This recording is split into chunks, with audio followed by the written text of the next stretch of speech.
Hello, guys. Once again, we're back with another, I guess, uh, TV show talk episode. Yeah. um, Talking about coming back, we are talking about Loki. okay. What a I'm so start. sorry. What a start. What a great start into this episode. All right. So, Yeah. Michael and I have both watched Loki on Disney First Plus. together. First together. Then, the first two episodes together. Then yes. Then we Josh was a traitor. And he watched the rest of Man. the series without me. I couldn't. While I had to study for exams. Okay, you make it look like I'm a real betrayer, but okay, I guess I am a betrayer. It's fine. But in this case, I really couldn't hold myself back, so I had to watch the rest because I mean the show is pretty bingeable. Like, It's pretty to be honest, bingeable. the Yeah. cliffhangers are extremely enticing. So I guess. Yeah. Yeah, Um, except, for example, episode 2, I guess, if you're going to be specific. Yeah. Okay. Episode Yeah, 2 episode and. two is, and Perhaps this fifth episode. yeah. Um, Also, but- they all have pretty good cliffhangers. I guess. Yeah. I mean, even the last episode. So if we are talking about Yeah, the last cliffhangers- episode is a big giant cliffhanger. yeah, like okay, Okay, maybe maybe you should go chronologically. okay. Let's go chronologically. Okay, maybe general impressions. General impressions. I know you gave it only 3 stars. Which Okay. is quite. This is a very high acclaimed show, which we are going to spoil That's to right. hell. That's Probably the most right. acclaimed show of the Marvel series, right? Yeah, should Yeah. be. No. Actually, I think WandaVision is better reviewed. Oh, indeed. okay. But I'm not sure about this one. All right. Okay, general impression, Michael. You go first. Okay. Yeah, I mean, this is the first Marvel show I watched. Maybe I should preface that. And I enjoyed it. I'm usually not the type of guy that's, very excited about things from the MCU. But I heard good things about it, and I watched it with Josh, and then alone by myself. And it was enjoyable. It was refreshing. I really liked the look and style and how kind of different the tone was. It felt really British. Yeah. Oh and my I- god. There were some things that bugged me, also concerning about the ending, but also some things that I just found redundant. But all in all, I thought for 6 episodes, it definitely was a pretty good ride. Yeah. Okay, that's cool. Yeah, the Loki. It's like in Loki, almost every what character. is your impression? Okay, just to get to the point of the show felt British. I mean, literally every character had a British accent, Yeah. and you couldn't dismiss Okay, that. okay. So Is there any reason, like, I'm not that as well versed, I guess, as you are with these things. Is there any reason that not all of them, but like, why does a god from Asgard have a British accent? Is there any reason for that? no, I think it's adding to Tom Hiddleston's charm, I guess. So I mean, he's pretty charming. he's yeah. charming. Yeah. I'd like to talk about a detail, but I think we'll get to that later. Yeah. But I'm very hyped to share it with you because it's something that really kind of bugged me as well, and kind of sometimes destroyed the tonality of the show. But never mind. Okay. My overall impression was okay. The show had a very strong start. Like, we were both very impressed by the first 2 episodes. Yeah. But then for me personally, it kind of just lost steam on the way. I don't know how to really express my feelings, but In general. in general, like Sorry, I'm it just joking. kind of it didn't hook me as it did with the first 2 episodes, and all the mystery is somehow gone. I And mean, there were multiple plot twists. right, and I think the first two for us, I think the first 2 episodes were less action heavy, but more, I guess, mysterious and Yeah, it felt probably like also a dip. detective show Right, almost. right, right. Yeah, Almost like a thriller. yeah. It's like But it's like once, kind of, I don't know, maybe a Sherlock comparison. right, right. I don't know. And once Sylvia, Lady Sylvie, Loki, yeah. Sylvie, oh my god, Sylvia, yeah. Once Sylvie got revealed, Loki just kind of shifted towards this action direction, which I didn't really like because, I mean, the choreography is not that good, to be honest. They're cutting Yeah, very I many agree. times.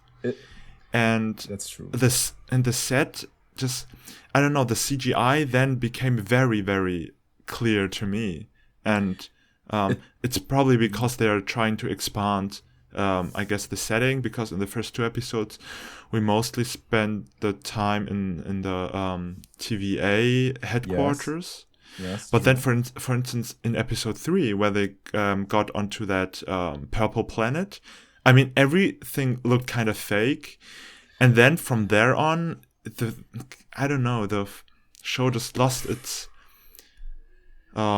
captivating atmosphere for me, and Okay. just and what's more disappointing than this aspect is the last episode. But You I think we straight can. want to jump into it. But I yeah, mean, yeah.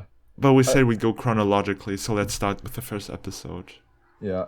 Maybe to just you know, respond to your criticisms, I have to agree that the fight choreography isn't all that good.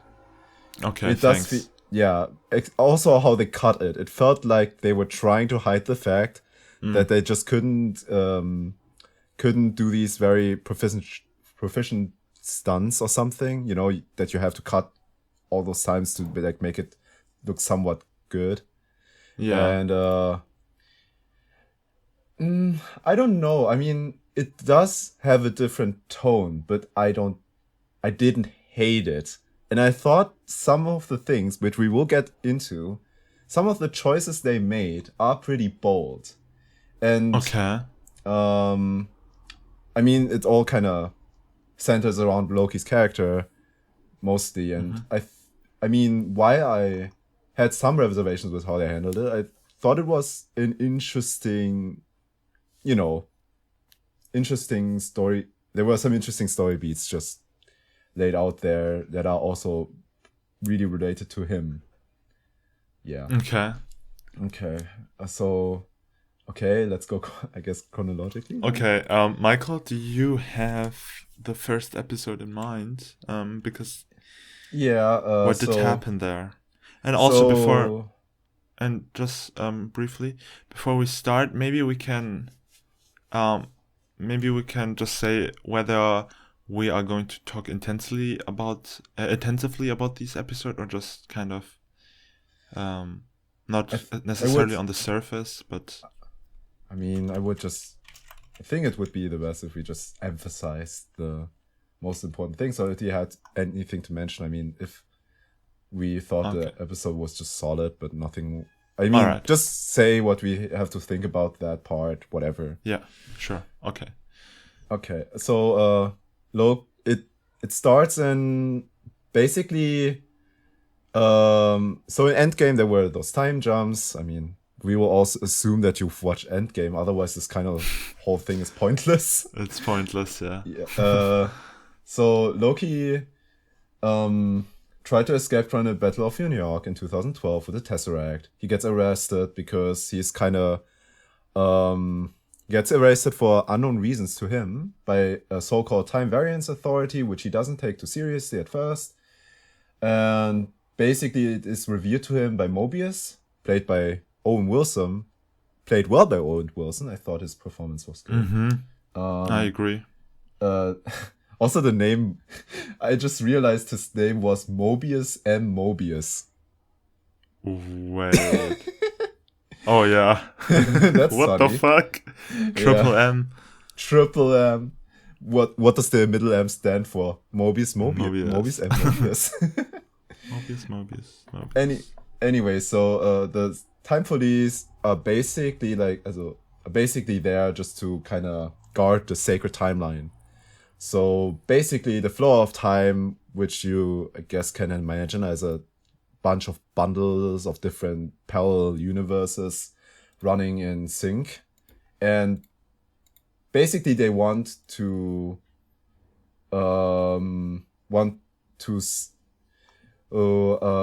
preserve the sacred one. So everything that deviates too much gets deleted, and anyone that is basically kind of opposing that timeline, like Loki here, gets arrested, kind of. Yeah. And while he should just be eradicated, so they would, I don't know how they called it anymore, but where you just eradicate the whole timeline, that had a name. I think it was just delete the timeline. They just use deletion, I guess. Okay. So they would just delete the whole timeline, but Mobius then makes the suggestion. He basically has a trade offer that trade offer. I get Loki and I will solve the case. I don't know. So he has to solve this case. He's like this time detective, and then they had to work together. And yeah, so that's like the basic premise of the show in the first episode. Yeah. And I think, as you mentioned, it is well done. The world looks interesting. Mobius is a good character. And Mobius is really good. I think you can really somehow get into the character's head. Because, like, on the surface, he's not that special, but you just feel that he has a good heart. And yeah, I mean, he's like, he's not completely just obeying orders. He does have his own pursuits. For example, later in the series where he mentions that he would love to have been someone with a motorboat and whatnot. Yeah, right. But I think the first episode just really builds up that mystery. Who are the Time Variance Authority very well. Yeah. It has an interesting world, like why the hell is everything in the 50s? In 50s style? I mean, from what I know, there's no reason except maybe that it kind of looks more bureaucratic. Right, and I think I told you some weeks ago that I think it's like an homage to 1984. Yeah, and right, I mentioned Brazil. I read that she also liked that. Right. Yeah. So obviously the TVA is watching every step of each individual. Okay. And they control as Michael mentioned, they make sure that nobody gets to create a new timeline. Otherwise, everything gets jumbled again, and universes, I guess, collide with each other, and then there's just total destruction. So, and talking about the first episode, which is actually mostly just setting up the show. Yeah, it didn't really feel like forced or how do you put it, unsubtle exposition. Like they included the exposition very well, so it didn't really strike me as kind of handled very badly or something. Yeah, and Loki's motivation to then also work with Mobius didn't felt forced either. So Loki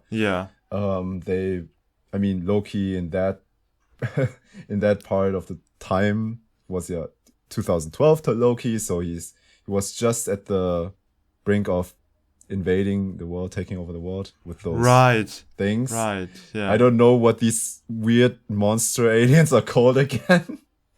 Anyway, and he's, I mean, he basically sees what his life would have been if it would be on par with the sacred timeline. We see him kind of realizing that there's some sort of bigger force, and we also see that there's this. I mean, it's kind of a weird thing with Loki as a character in the series as a whole, as he's not the narcissist you're used to, even though they emphasize it more than usual. Yeah, that's right. And I think that's also, I heard some criticism concerning Loki's character in the show, and they emphasized that Loki actually kind of isn't in character as we saw him in the Marvel films. Yeah. But Michael, I didn't really consider that the point that the Loki we're seeing is the Loki from Marvel's Avenger. Yeah, the first one. So that actually does make a lot of sense, because up until Marvel's Avengers, Loki hasn't been set up very well. So he hasn't been set up that detailed as with the upcoming films after Marvel's the Avengers. So what we're actually seeing is an alternative version of Loki, which still is it's kind of weird. Which you can't really compare to the Loki we're accustomed to from the MCU, the MCU films. But it's still weird that, Mobius, basically there are multiple variants, right? Because there are multiple parallel universes because this is Marvel. And Mobius had to deal with many Lokis. And all of them seem to have this narcissism as a trait. And one way to see this whole show is to to say that Loki is basically not acknowledging it, but growing above it. Above it. Yeah. That is cool, man. I really didn't see that perspective. Okay. That is cool. I mean, maybe to come to one of my criticisms, I thought they played that angle a bit too well. I mean, they mentioned, he gets by various people, like just kind of, called off as some narcissist, someone who will betray you and everything. And he has to constantly kind of prove himself that he is actually now changed. Yeah, but a bit redundant, but yeah, I also like that angle and the way they did that. Yeah, and what's cool though is that he doesn't immediately change but he really takes its time. So the development takes its time to really elaborate on Loki's character. And then maybe we can get to episode 2, which is my personal favorite episode. Okay. I don't know if it's mine. And we saw it together. Yes. So what actually happens in season 2 is that season 2? In episode 2 that Loki, Mobius, and co. go look for the other Loki variant, which is revealed to be Sylvie, Lady Loki, and that scene in the supermarket is super intense. I really like that, and the build up to it, where we see just Sylvie. The detective work, it seems believable. Yeah. Loki instantly, because he's Loki, also knows the tricks that the other Lokis would have, kind of. Right. So it's a mind game, right? Yeah, it's kind of this mind game. He had to figure himself herself out. Which is so cool when looking at it from a character perspective, because if a character really wants to change, it has to come from himself, right? So the character has to first resolve the conflict, the inner conflict, then maybe we can see it visually. So, and also Sylvie, before Sylvie gets revealed, we see her travel through the worlds and kill TVA officers to gather their, what's that thing again? The device which they used to destroy Tempad. No, not the Tempad No, is the- to teleport between the worlds, right? yeah, Oh God, but I know what you no, mean. You mean these I cube think things, right? no, Oh, I think she did collect those pads, mm, right? She did collect she them. sends the stolen. She reset charges, right? So right, Reset the timelines charges. were reset, Yeah, and right. reset would mean And that they will completely destroy that one. that is super cool because we have no idea what she's doing with them. Mm. And to be honest, I find her pretty menacing. At first, yeah. I mean, she At did. first, You don't see her. She gets. right. She kind of manifests. She takes over someone else's body, which is a power Loki doesn't have. So you have like this Doesn't sense have. of surprise. Yeah. So, oh, you know. And yeah, that's pretty cool. Like, but I was kind of disappointed when Sylvie got revealed, just because all the mystique just went off, and I guess I don't know. Sylvie is. I don't really like her. I don't know. Okay. Maybe. I don't know. I think she's fine. Yeah, she. Um. I get her angle, though. In 3, how they just kind of get along after basically trying to kill each other is maybe a bit quick. Right. Okay, Michael. You know Um, what? What? Let's just throw the chronological order away, and let's just talk about Okay. the show in general, because before we record this podcast, We already had a discussed a little, conversation as friends. yeah, do. just a brief conversation, Yeah. and we both thought the idea of essentially Self-cessed? yeah, Or- self-cessed, or just basically the eradication of Sylvie's complete character arc in the end Oh, is just right. so tragic. It's so It is. tragic. So, since we are not going in chronological order, Yeah. I mean, Loki ultimately falls in love with her, which is, you could argue it looks very narcissistic to like fall in love with yourself. Pretty But much, yeah. But on the other hand, it does feel very genuine, as he would even self-sacrifice in one of the episodes when we see.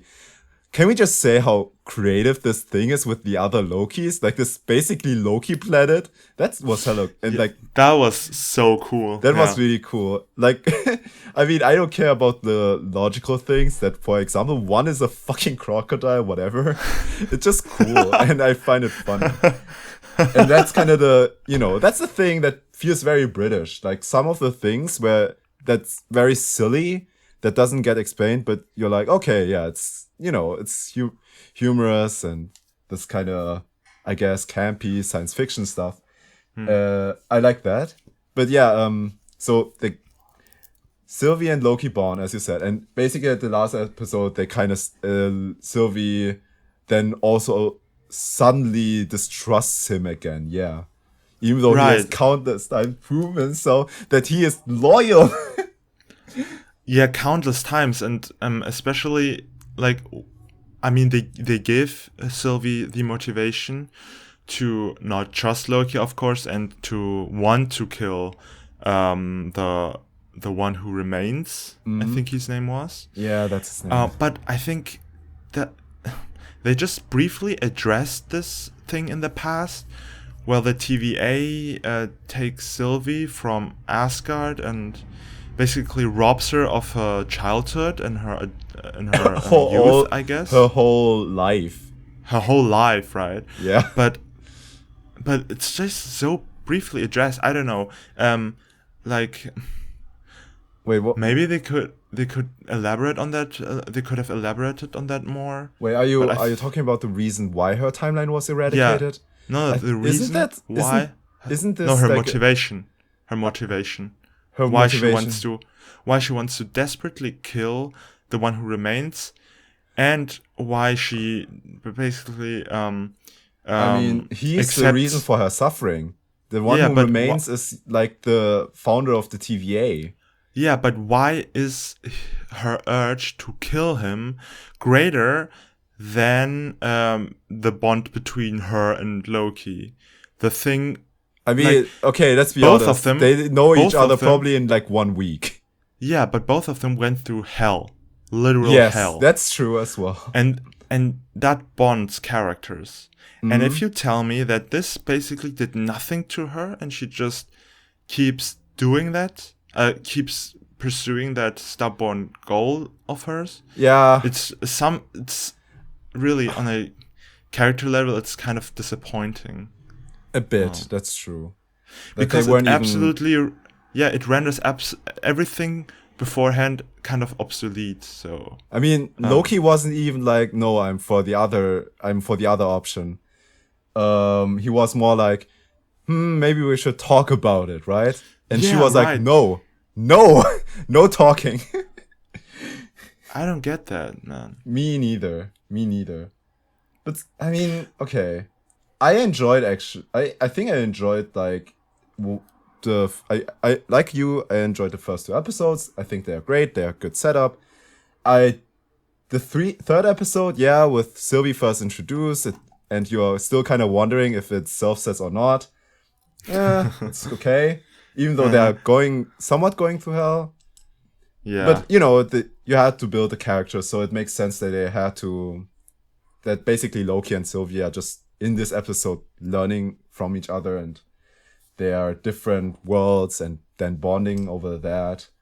But I think 4 and 5 are pretty good because of the plot twists. Like, I mean, we knew that TVA wasn't good, but all that thing that like the 3 time lizards were sham and everything, and the real mastermind is like this guy who lives at the end of the world. That shit is all cool. I like that. Okay, yeah. Just the 6th episode falls on its freaking face. Yeah, oh my god, yeah. Totally.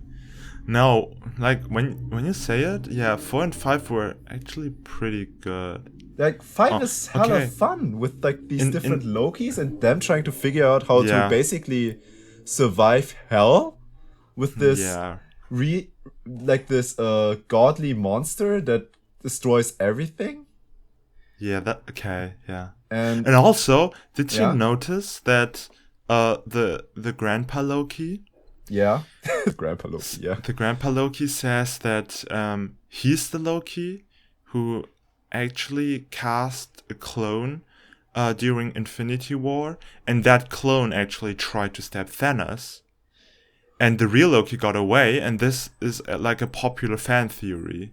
Oh, so that's super cool that they addressed that. Involved like this fan theory. I really like that. But Michael, in hindsight, I think 3 was kind of okay as well.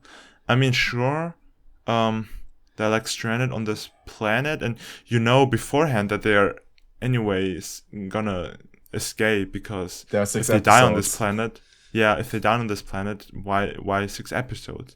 Yeah. But there was like one really neat one take in that city, where they try to get to that rocket, and that rocket kind of explodes in midair, and that one take is pretty impressive. I like this, and also the city, it had like the cyberpunk flair to it.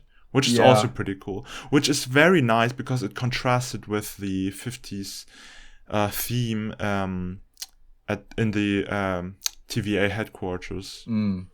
Yeah, I think in general we can both probably agree on that the show has cool style and the worlds are imaginative and interesting. Yeah. And look colorful and not like I've told you this, but I can't watch half of the Marvel shit again. Because if I look at the cinematography, it's so freaking bland. I can't watch for the life of me Winter Soldier. Because it doesn't look good. Except the choreography is great, but I can't. But Michael, they look so bland. But Michael, in this case, the film, so the plot and the theme of Winter Soldier, actually, reasons the bland cinematography, because but that's more coincidental than intentional. I guess so. But I mean, it has a reason to be there. because it's a thriller. It's cold. Okay. It should look cold. It's like really relentless Yeah. but if you compare it like to Eternals, I think you didn't watch the new trailer for Eternals, right? No, I did not. Okay, like holy shit, it looks so fucking boring and so sterile, and you have 13 or so, really, really, I Oh guess, my god. Okay. Or it doesn't. you have look those so good. 13. You have like those 13. I don't know how many new characters there Mhm. are, but you have those characters who each of them have their own like abilities and their own quirks, Mhm. and still everything is so bland, Yeah. despite the diversity of characters. Yeah. So in this case, this shit looks shit, I guess. Mhm. So, and This shit looks shit. And what's even more sad is that the director of Eternals is Chloe Zhao. Oh, actually.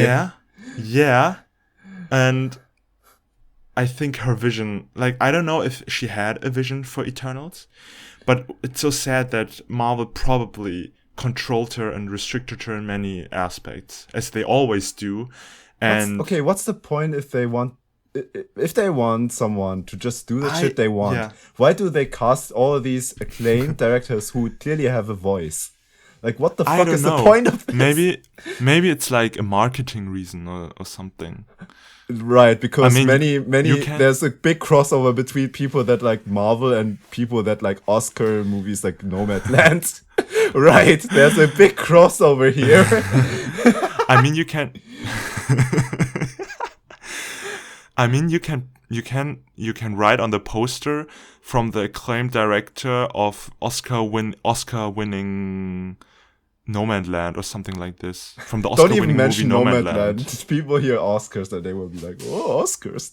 No, I'm just joking. Yeah, right. And they immediately associate the film with quality if they see I mean, the thing happened with Edgar Wright, right? Because Edgar Wright, right?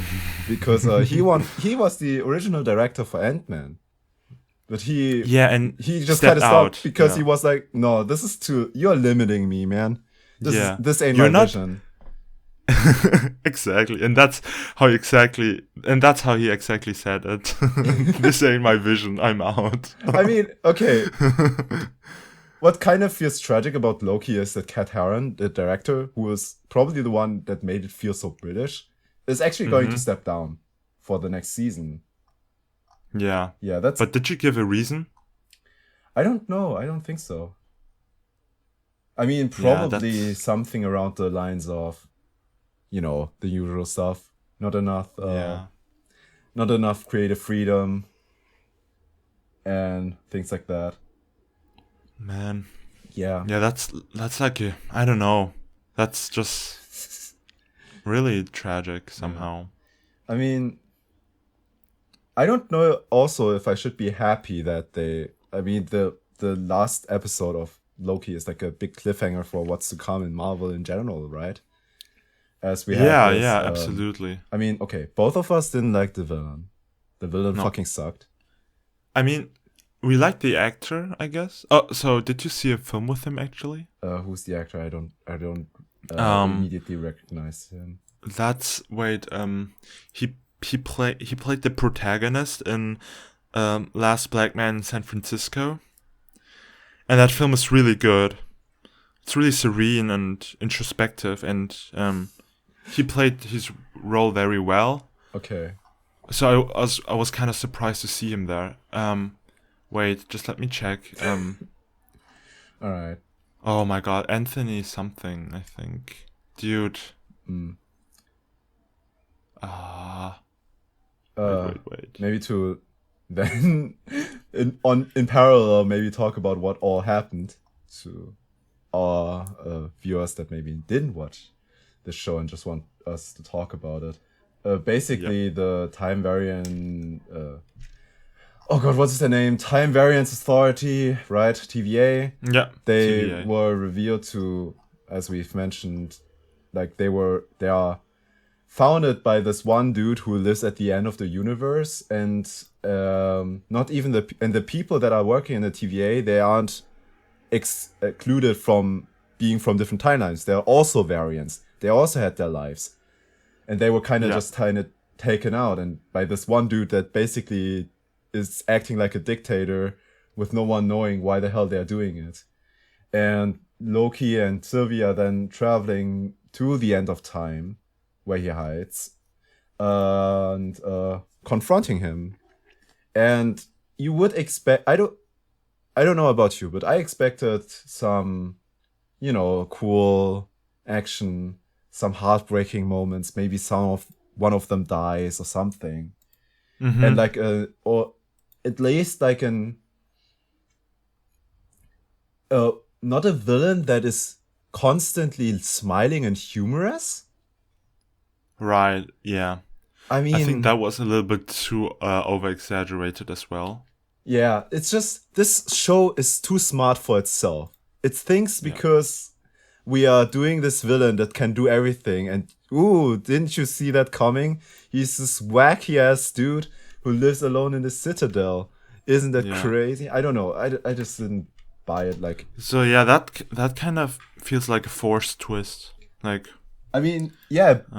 Also, like, talking about how exposition is handled. I mean, as you said, it was handled very well in the beginning. Yeah. I think at the end it was handled pretty poorly. Dude, this was not exposition handling. This was exposition. Yeah, this was a giant setup for Marvel.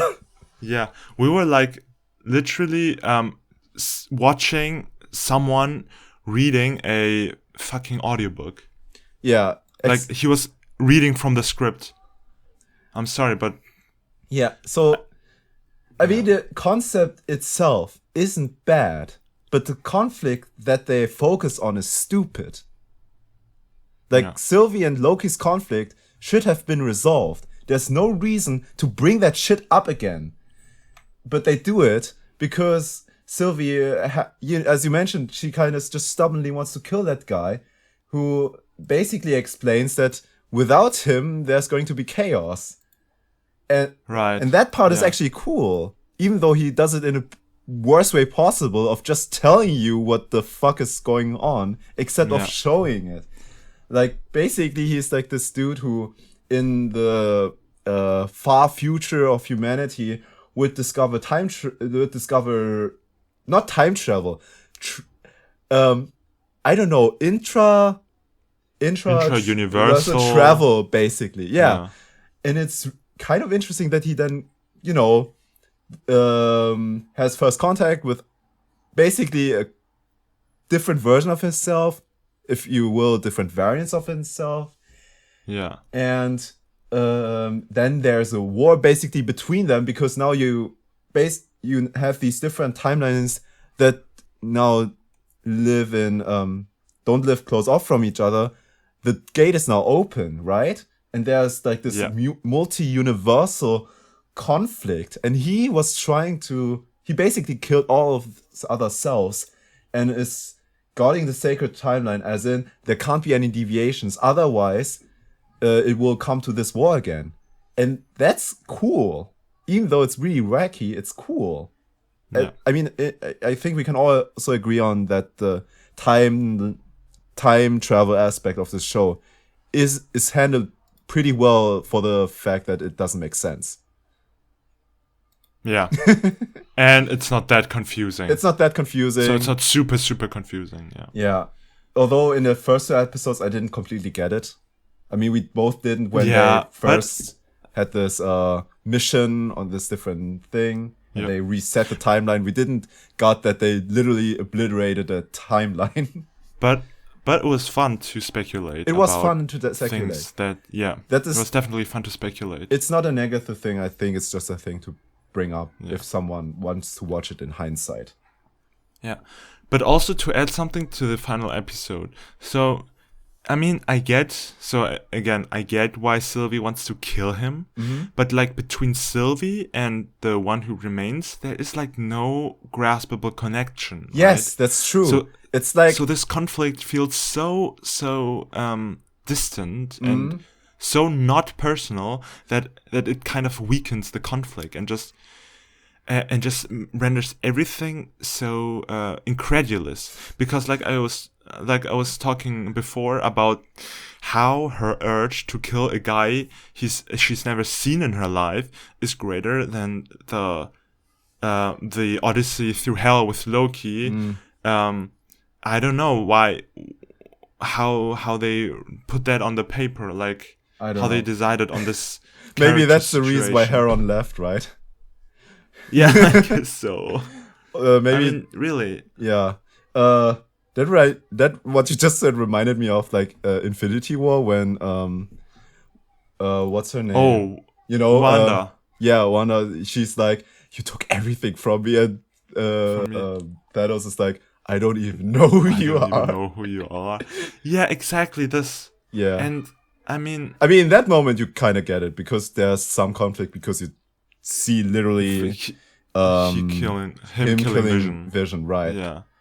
But it's a different version of him. Yeah. So yeah. Yeah, I mean, in Endgame it was, I think, a bigger problem because we are fighting against old Thanos. Yeah, that was kind of then a bummer, even though they handled it fairly well. Yeah. And also, like we talked about how each episode is essentially ends with essentially an extreme cliffhanger. Yeah, some of which I didn't see coming. For example, when the I don't know, like the main chef, this female chef from the female boss from like the Time Variance Authority, just kind of kills Loki and sends him to what they at that moment think of is basically hell and death. Okay. Yeah, I didn't see that coming. Okay. Did you? Oh, okay. Did you think that's coming? Not really, but I wasn't surprised either because I mean, I think before they were like fighting in this hall, right? Yeah, with the three lizards. Yeah, and it was where. Yeah. And then we had this really badly cut choreography. Yeah. This choppy choreography, and I mean, they all killed the other guards, but it was obvious. Yeah, that, she only punched her unconsciously. She only punched her. Like, what? Of course she's gonna. Of course she's gonna wake up.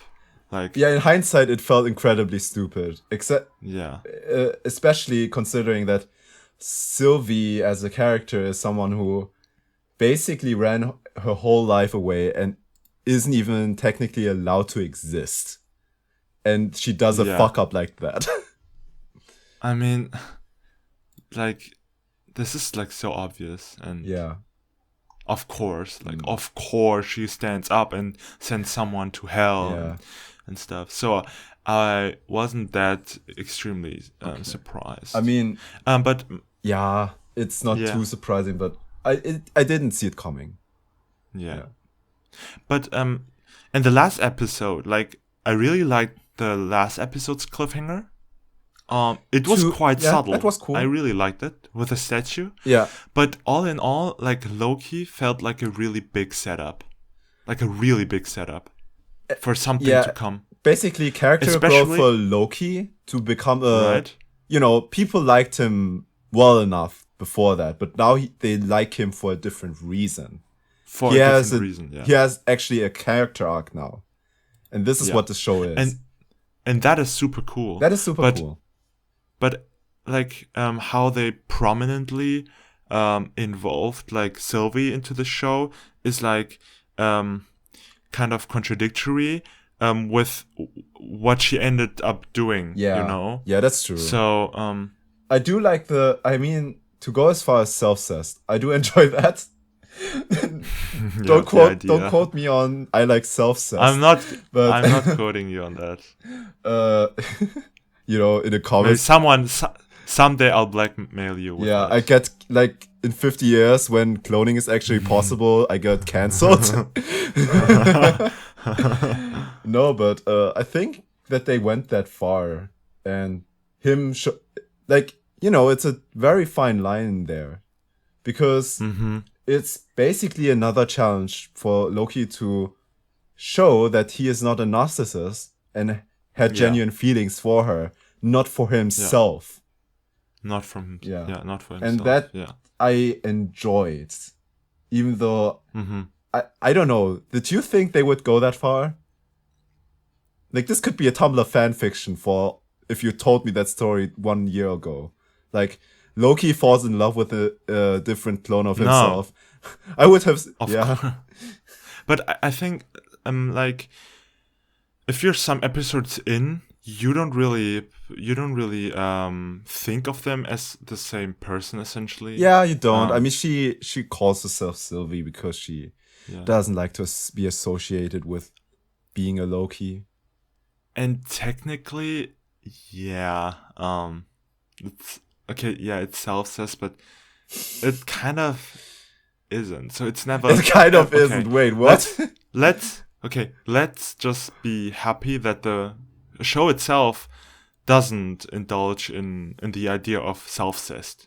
So it never kind of. They kiss. So a character, but a character could have said, wait, when you kiss me, you're actually kissing yourself or something like this. Yeah, you know, they didn't acknowledge it. They act. They act authentic. Independent from one another. Yeah. So they don't speak our thoughts essentially, and the film doesn't kind of get to a meta level where it comments on the viewers' thoughts or something like this. Though Mobius did bring that up, that Loki would.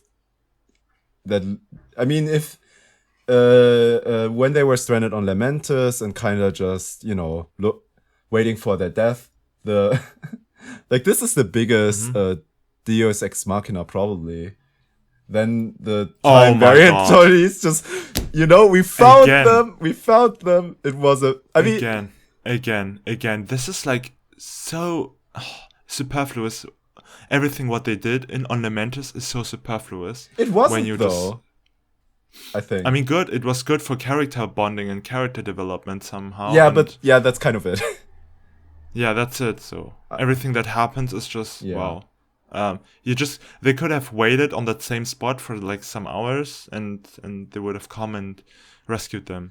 So I mean, okay, the reason why they found them makes sense. I mean, basically the anomaly of him loving her kind of triggered and created a big enough deviation.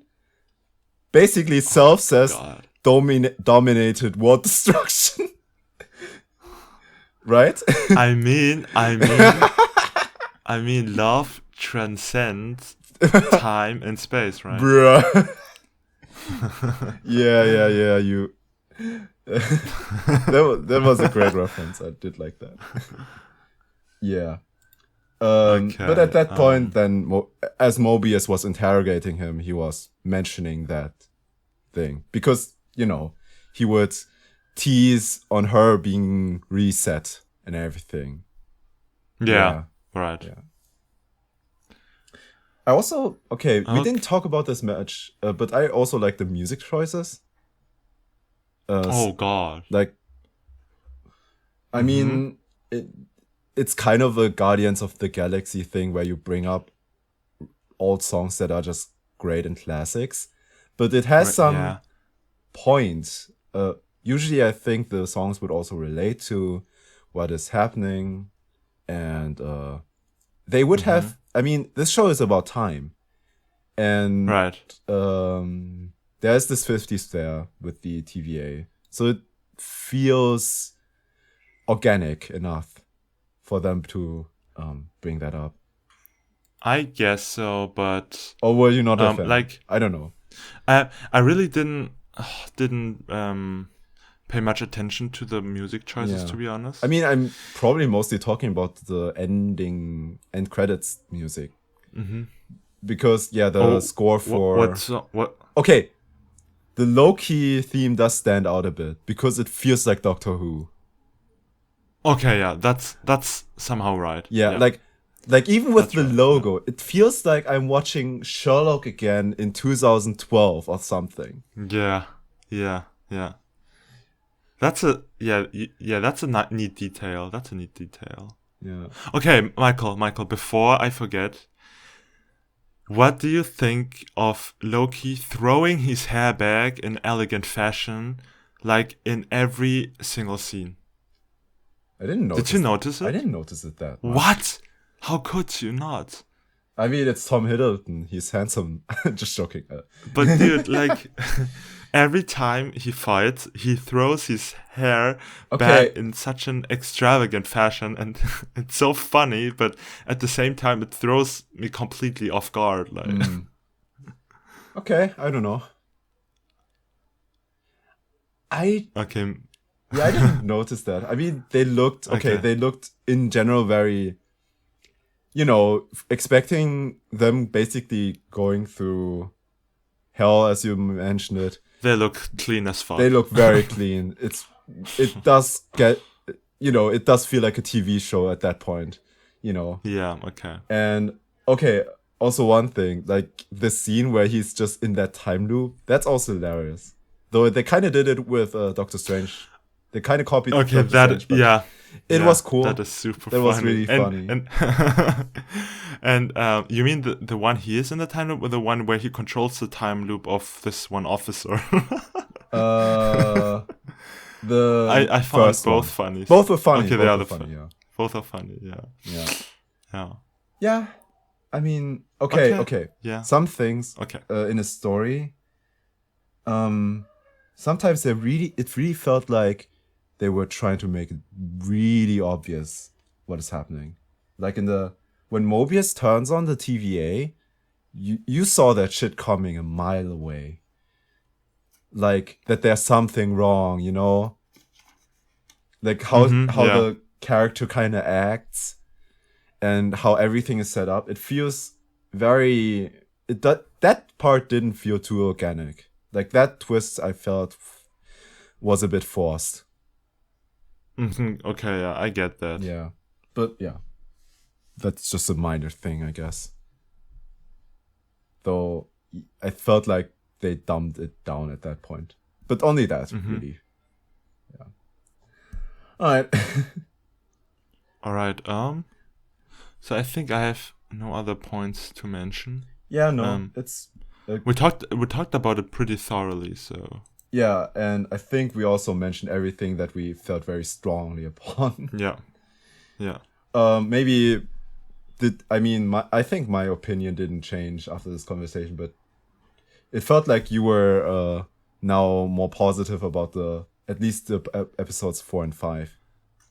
Yeah, sure, a bit. But still a 3 out of 5. Still three, because I don't know, like the Marvel humor and all that generic, all the generic elements we now get from almost each Marvel film is somehow just But I don't think they don't really captivate me anymore, and Loki just was pretty humorous at times. I think, especially in the first 2 episodes, they balanced the tone quite nicely. But then it just kind of went into that action and fun and stuff. So, I mean, it's still entertaining. It did have fine story beats, as I said. I don't think it's like. I mean, it's not like dumb fun.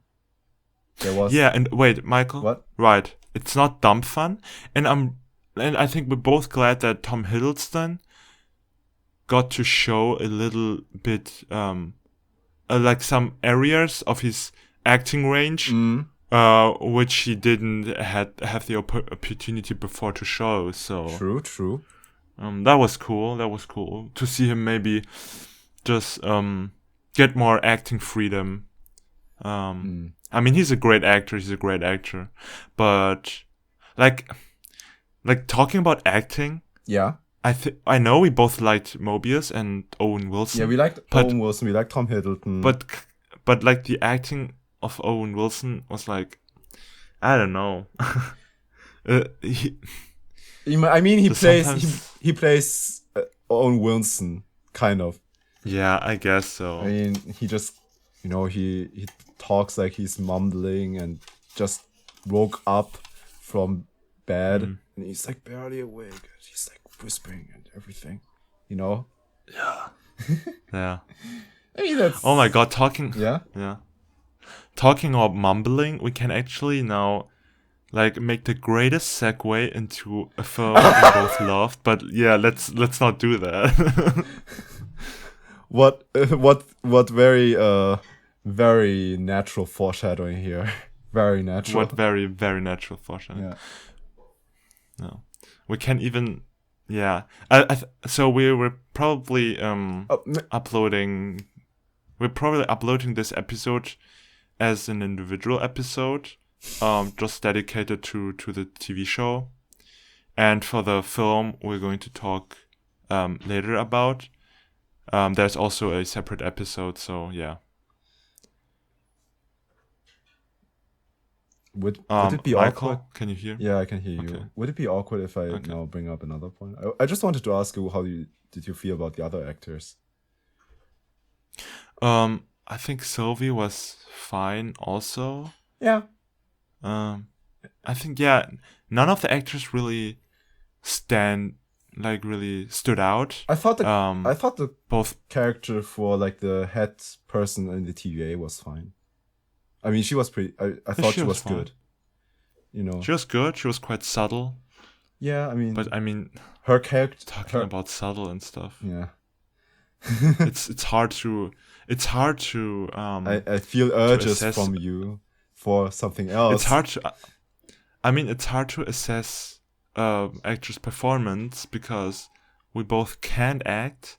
So all we can say is, that performance wasn't that nuanced, or that performance was a little bit shallow and stuff. But I mean, just don't. It's just our opinion. Yeah. So we're not thinking that we're better or something.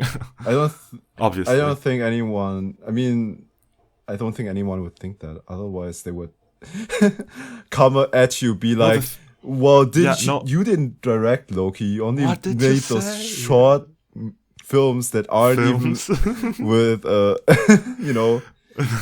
They don't even have characters, bro. Where's the arc?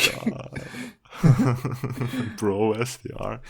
Yeah, no, because I think if you evaluate like an actor's performance, the criticism, in my mind, feels kind of more personal than if you know what I mean? If you like assess as opposed to assessing a film, because you as a person. So the actor as a person is playing a character. All what we say opinion. Yeah, right. I'm just saying. Okay. So I have this. I always have this kind of preemptory thinking when talking about performances, and I think when criticizing movies, the least thing talked about is the performance. Because it isn't. You talk about you talk about performance if it really stands out. Right. If it really stands out. But you never talk about like decent performances where it's just good. Okay, but that's like the same with editing. Nobody mentions how something is competently cut unless it's some, it's something really unique or something. That's the thing. Yeah, that's the thing, because it's so subtle and you perceive it as very natural. Yeah. The same as cinematography, really. But I think like cinematography, directing, and plot are like the things most talked about. Because you see them. Like. I mean. Oh wait, I don't know. I think many. This is getting really out of. This is a big tangent. But and I'm wait. I just said that you see them, but you see an actor acting, I guess. But I think it goes like there are so many factors when acting, like nuances that you don't even detect right away. And like a beautiful image, you can almost always say, okay, that's a beautiful image, but you can never detect like those nuances, which actually make performances great. I think if performance were a lesser discussed thing, why would we all know the names of actresses though? Because we constantly see them? I guess so. Yeah, because we constantly see them, and maybe we just associate them with very popular movies. Maybe. Like what makes Marvel movies popular? Because they're super accessible. They have great humor, I guess. Not great humor, but they have accessible humor that accessible humor that appeals to a great audience. And then you immediately kind of recall the actors who played in those Marvel movies. You mean by a means of association rather than praising the actors themselves? And also maybe the characters that play, you know? Yeah, there's this... I really don't get people that get angry at an actor if they don't like the character. Yeah, that's like the worst thing. Yeah, like really. What the heck? They're just doing their job. Maybe a bit too well. Okay, this is like... This is a really long tangent, This is like the greatest tangent ever, but did you hear of the death threats the Jar Jar Binks actor received after I heard playing about as that. Jar Jar Binks? I watched this is so fucked up. I watched the freaking... It's funny. How many lives were destroyed by the Star Wars prequels? Yeah, really. Like... What the fuck? I don't think any... most child actors, I feel like, are screwed up.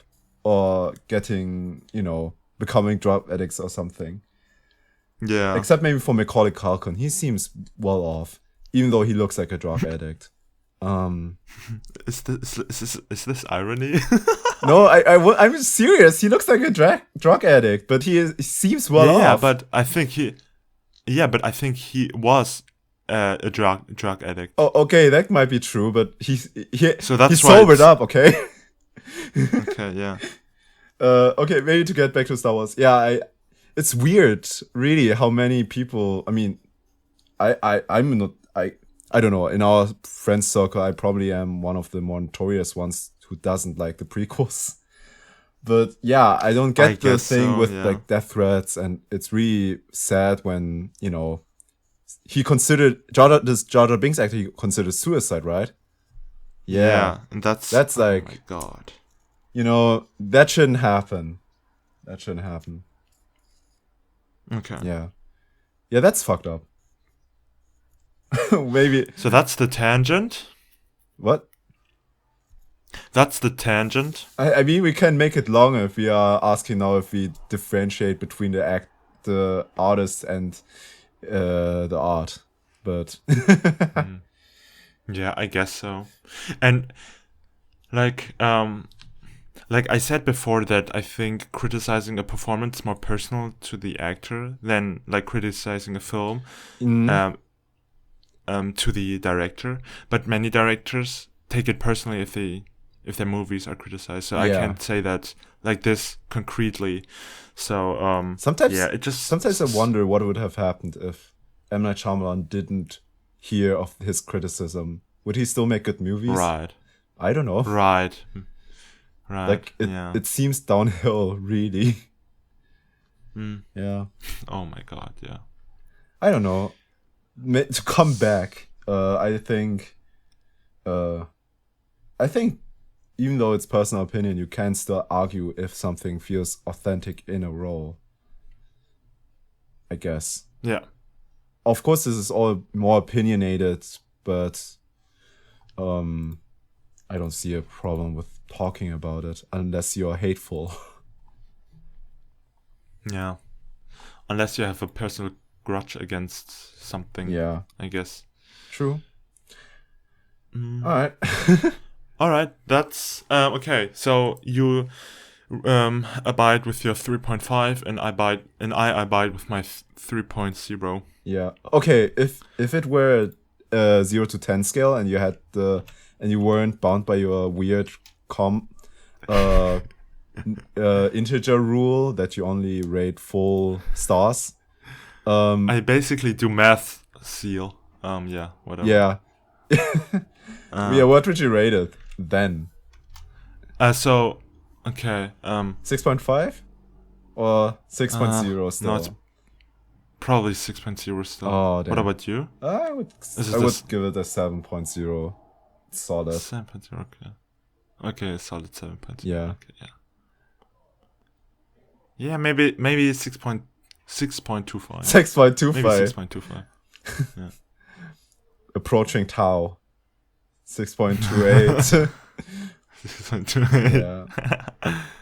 Yeah. Okay. This is getting Okay. really long. Yeah, like 1 hour for Loki. It's good. I guess. Like I expected to talk with you, for like easily over an hour about this show. Yeah. I wasn't sure at the beginning. Okay. Well, I guess it's always that we talk much more, like much longer than we expected. Yeah. Actually. So. That's true. I mean, the tangents. But this is like a long tail tangent. You know? Yeah. Or like, maybe shaped like a worm. A sandworm. God, it comes back. Oh my god. Oh my god, dude.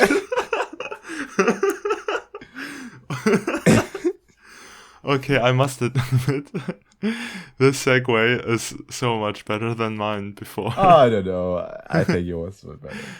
Okay, yeah. Well, should we do... well, I guess in the next episode, yeah.